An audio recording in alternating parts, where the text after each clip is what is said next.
let's just get right into how crazy of a week it has been for you to cover this ball club. How are you navigating that? Because you have a terrible injury with McClanahan and you have a crazy criminal case going on right now, or an investigation at least right now with Wander Franco. So how is it to cover this ball club? Yeah, eventful would probably be the most polite word, guys. And it's obviously been just, a lot of things that usually in baseball, you kind of know the sequence of events here. And obviously with the Wander Franco situation, no one knows where this is headed. There's been a ton of speculation out there, probably not wise to engage in any of that right now. But I think the only thing we can kind of bank on is there'll be some type of update by Monday, because that's when the agreed upon stay on the restricted list ends. But yeah, I mean, as far as overall weeks, I'm actually working on a piece for Sunday's Tampa Bay Times. A little preview here. Maybe where does this rank as like the worst week ever in franchise history? You got your top position player on the restricted list, your top starter out for all of the rest of this year and all of next year. And then, they also lost their most heavily used reliever for a couple of weeks, Kevin Kelly, their most veteran and highest paid position player, Manny Margot. So it's been a week. That's definitely for sure. Yeah, we're looking at the pitchers to hit the IL.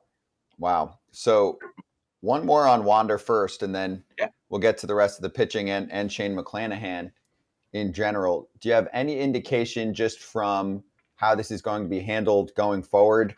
What could happen? We saw the Hector Gomez report about 24 hours ago saying that he heard from a source that he doesn't know if he'll ever play again. So my guess would be, if we're just speculating, this will at least continue to extend and they won't have him for some time. Yeah, I don't even know that I could say that. I mean, there's just so much and so many layers to this and so many things that, first of all, we're not even sure, what or who is being investigated. There's obviously a distance factor. There's obviously a language barrier here. There's no, from the Dominican Republic Attorney General side, there's been no paperwork yet. Sometimes in a U.S. case, there's public records you can get. None of that's come out yet. So I don't know that you can really say anything. I mean, I think anything on the table, the two extremes would be that he was somehow, he could be reinstated and play on Tuesday, or he could be no decision yet. This could be pushed back, or there could be some type of disciplinary action from baseball. And obviously, what the Dominican Republic Attorney General's office is doing would at least create the potential of there being criminal charges or something. So I think everything is on the table at this point, and I don't have any sense, and I don't know that anybody who's involved with this is sharing any sense of where this is actually headed yet, or if they even know. I was wondering, obviously Big Papi has, been through a situation of literally life and death. This is completely different. Why don't people reach out to him? He's one of the most available guys like ever. Why don't people, the Latin guys, why don't they reach out to him more and in guidance, especially in a situation like this? Things like this happen. I mean, not necessarily like this, but bad situations happen where players get caught up in different things. And guys have guidance instead of trying to get it through themselves. Why don't guys reach out to Big Papi, who has made himself available to everybody?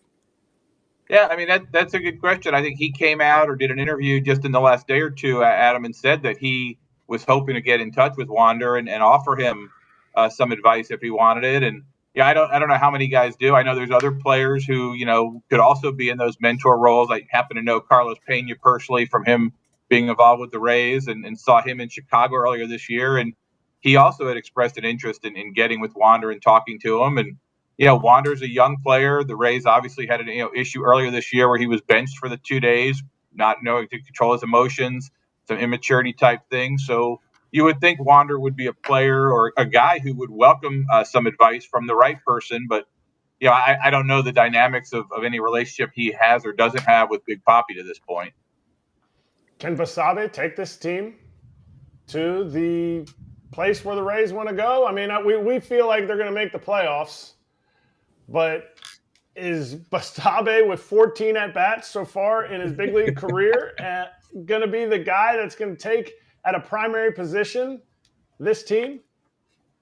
Tell you why, it's a tough thing, right, Kratzy? And a guy that has, was playing at A/AA last year, goes to AAA this year after a solid spring. But just talking to him for the last couple of days and talking to John Daniels, who was with the Rangers at the time and is now with the Rays, this is one of those guys that, even back when they first signed him at 17, was just one of those guys who knew how to play the game right, knows the nuances of the game, brings some energy to a team. Now, he's not really, they say he's a shortstop, but, the movements and stuff, he's also, split time with second and third base. They don't have a lot of options now, but they do have Taylor Walls on the way back, too. So don't forget him. And he's not going to have the bat, obviously, that Franco did. If Franco's not available, we have to preface it by saying that. But if they do need a shortstop for longer term here, Taylor Walls will be back in the picture. He's coming back from an oblique. So you have Walls, you have Basabe, and they're giving him a run right now, obviously.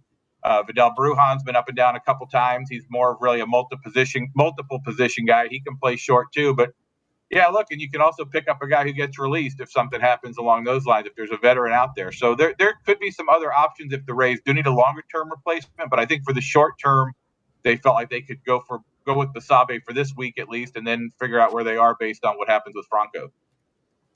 Mark, does the Rays organization deserve more credit for this, or more of a almost why are so many guys getting hurt question? Because one, they've weathered the storm with all these guys on the IL, and then the Franco situation, they bring it up, and they're still more than likely going to make the playoffs. But do they also deserve a little bit of what the holy hell is happening in Tampa Bay? Because these guys are blowing out. I don't know the numbers exactly. We tried to find it, but it's kind of hard to find. That they seem, maybe it's just a perception from us, they seem to blow out more guys on average than other teams do. Now, you're with them every day, so you probably know better. But is it an organization's credit that they survived this? Or is it to their detriment that they have so many guys that blow out?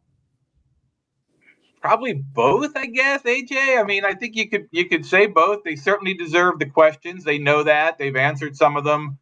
We've done a couple stories on this. There are some lists out there where they're actually like second or third most Tommy John guys over the last couple of years. I think because their guys are more prominent guys to their rotation, it gets more attention. And one thing I can point out is, and I know this is a kind of a baseball saying, but one of the precursors to an elbow injury for a pitcher is a previous elbow injury for a pitcher. Rasmussen had it before. McClanahan had Tommy John before. Springs had some issues before, I think. So they've had some guys that had, they kind of get them sometimes because they previously have been hurt. But I think the answer to your question is both. They deserve some credit for having the depth and the ability to weather all of these things, and the kind of that stay calm, keep level-headed approach that Kevin Cash brings to the clubhouse that prevents guys from getting, oh, wow, woe is me. You don't hear a lot of that in the clubhouse. You don't hear it from him.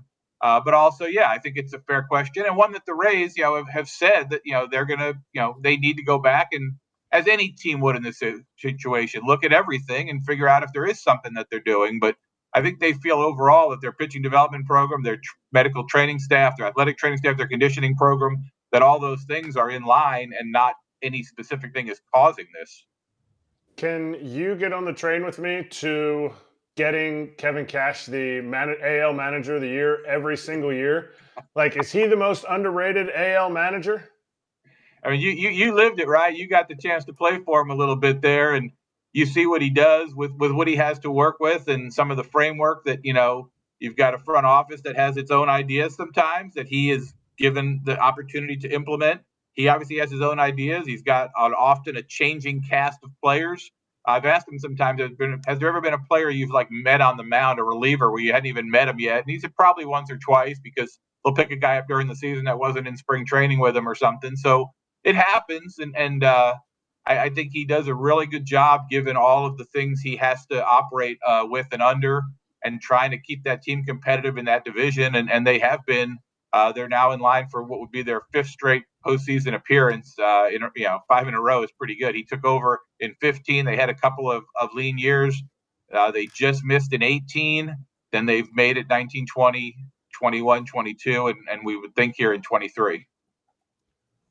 And the East is always strong. The resurgence of Baltimore, how is that just reshaped the division? Obviously, they're taking wins from everybody because they're beating the hell out of everybody this year. Homer. How is that? How is it about Tampa, not about Baltimore, Adam? Yeah, Baltimore, baby. Baltimore. It's surprising that you're asking that question. It really caught me off guard here. I wasn't expecting that from you, man. Look, I think Baltimore this year is kind of like, this is almost like the 98 Yankees kind of thing where you watch the scoreboard every day. It's like, are they ever going to lose? Are they ever going to lose? They obviously did the other night, and the Rays, went from 3 out to 2 out. But I'll be very candid, and for whatever my opinion's worth. After last season, that was like, oh, this is a cute little story. They did good. They kind of got to the cusp. They didn't quite make it. They didn't seem to do a lot this offseason, didn't make a lot of impact moves.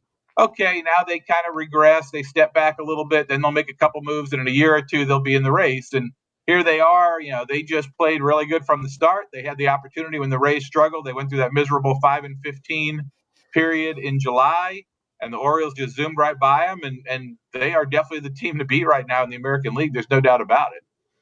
I'll say it because some people can't. The Rays whipped their ass at the Trop for years. You're fired. You're suspended.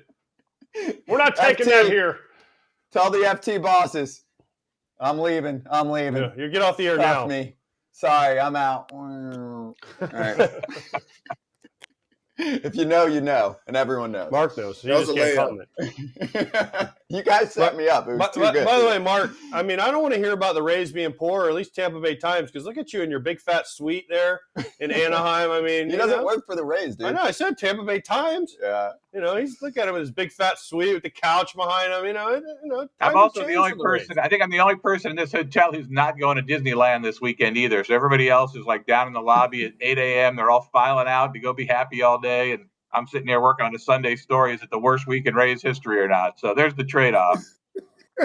Okay. So then, since this is the worst week, or I'm assuming this is the worst week in Rays history. I mean, the Rays haven't been around that long, and they haven't had that many terrible things happen to them like this. Can this team win the World Series with the injuries and with the way they're constructed right now, without Wander Franco?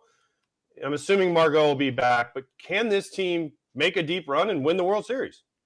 I mean, I think it's as amazing as this sounds to say, for a team that lost 3 of the 5 guys in the opening day rotation, that never had the 5 guys in the opening day rotation pitch together. They never took a turn because Glasnow was out at the front end. I do think they have the pitching. I really do. And you look at what Zach Eflin has done.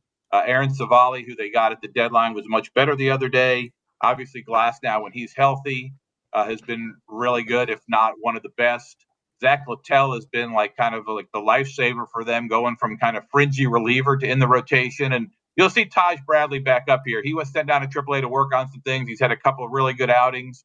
He'll be back. He'll probably join the rotation in September. And whether he's a starter in the postseason or he's one of those 2 or 3 inning power reliever type guys, I think you'll see him have a big impact. So the pitching's definitely there. Now, the with or without Wander question is probably the defining point for me offensively, because before this issue came up, the way he was playing was arguably the best he's played as a major leaguer for the last couple of weeks. And you could see that carrying over. You saw some other guys, Rosarena, coming back a little bit after that really long struggle post All-Star break. So I think without Wander Franco, the offense is going to be a question. If they have Wander Franco, I do think they could make a deep run. I think the pitching is good enough. Kittredge is back today.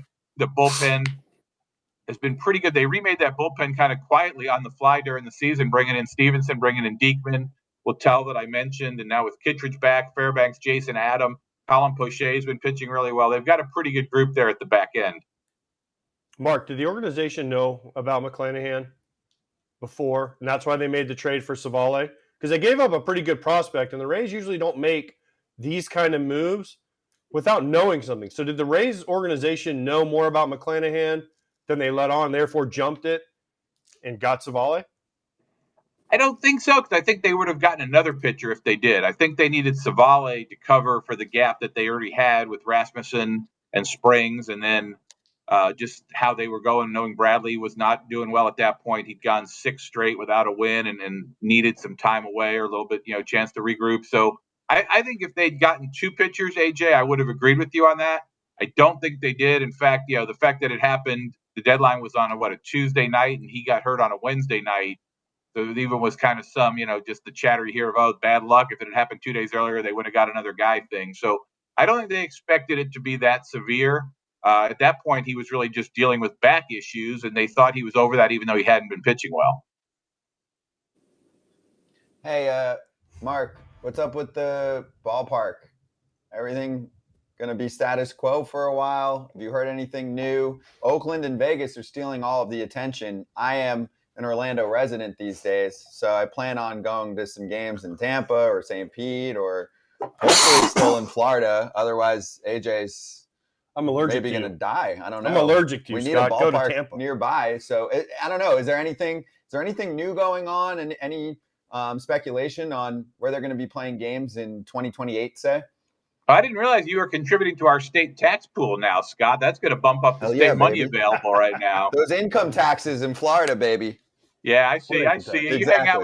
hang out with the players. You know how to do that. You know that move. Mm-hmm. Now, I've look, learned my I lesson. think there's been they're right now they are on a path where they're negotiating with St. Pete. There's probably the best path over the 10, 15 years of this story to get something done. It would be built in St. Pete. It would be built adjacent to where the Trop is. It would be part of like a Atlanta-style battery redevelopment of that whole area, including actually bigger, because it would also include like some workspace and things like that, some office buildings, hotels, condominiums, apartments, restaurants, bars, kind of that whole what they call the historic gas plant district. And I think this is the best opportunity. They've got a partnership with Hines, which is a major global developing company. So they've got to work this out with the city of St. Pete. But all that being said, nothing's signed yet, nothing's in print. They are still willing to engage with Tampa. If anybody in Tampa comes up with an idea, it feels like that's just kind of moving the goalpost a little bit to see if there's a last minute bid from Tampa somewhere. But I do think there's been enough progress in St. Pete. People seem kind of quietly optimistic that this can come to an agreement. And look, the situation with the Rays is they kind of just say they need a place to play on April 1st, 2028. Their lease at the Trop expires in 27. So there's not a lot of time left to get something built here. So this seems like the best opportunity at this point. I think if it works out right, maybe it just becomes AJ Pierzynski Stadium if he kicks in a little bit. The problem is that there's yeah. a problem though, because I already know what his negotiator says. What? He plays tug of war, and he's trying to bring them in to Orlando Dreamer Rays. Orlando. He's trying hard. He's been trying. He's publicly campaigning. I think that's why he does this show in general. Yeah, you get a team to Orlando because that's probably going to happen. But no, that's good to hear. And I feel like it's worth talking about a little more often. Yes, because I care because I'm down here. But also, 2027 expires. It's 2023. It takes time to build a ballpark. I'll say this because I've obviously grew up here, lived here. I remember when they brought in Von Hayes to catch fly balls in the Trop to see if anyone could see the ball, right? Yeah. The Rays need to find a ballpark, and as an Orlando resident and someone that goes to games, it's got to be closer to where St. Pete's a great place, and they've done actually a lot to build it up. Because I remember going there 20 years ago, and there was nothing around that park. It's gotten better, but you go to Tampa, where Amalie Arena is, where the Lightning play, and Mark will tell you this, it's incredible. Yeah, like on the water. If they could, listen, it's a pipe dream. I get it. But if they could figure out a way to put it somewhere on the water, a roof, showcase the water, because Tampa's bay, for the bay, people will go. I firmly believe people will go. But as an Orlando resident, you go to Sarasota, you got to cross the bridge. From Orlando, you got to cross a bridge. If you didn't have to cross the bridge, it'd be a game changer for me. Okay. That's good to hear. There you go. You heard it from the big man himself, who buys the expensive seats. And I think in an ideal world, that's exactly the plan. That's the one they pursued initially, but nothing has come up to where the people who own the land, the people who have the money, the people who own the baseball team. So there's three parts there, and then you've got to add the governmental bodies involved there, and that there's just not come together. And after some point, you probably just got to say, okay, you're not getting choice A, you got to figure out what choice B is and make it work, and that's where I think they are. Orlando. Yeah, good luck with that. Mark, congratulations. You're moving to Orlando. Yeah. Mark, awesome having you on. Great coverage, and looking forward to a lot more of it, obviously, during the tough times here with a lot going on with Tampa Bay. Thanks for swinging by, dude. Great to see you. No problem, guys. Happy to be on.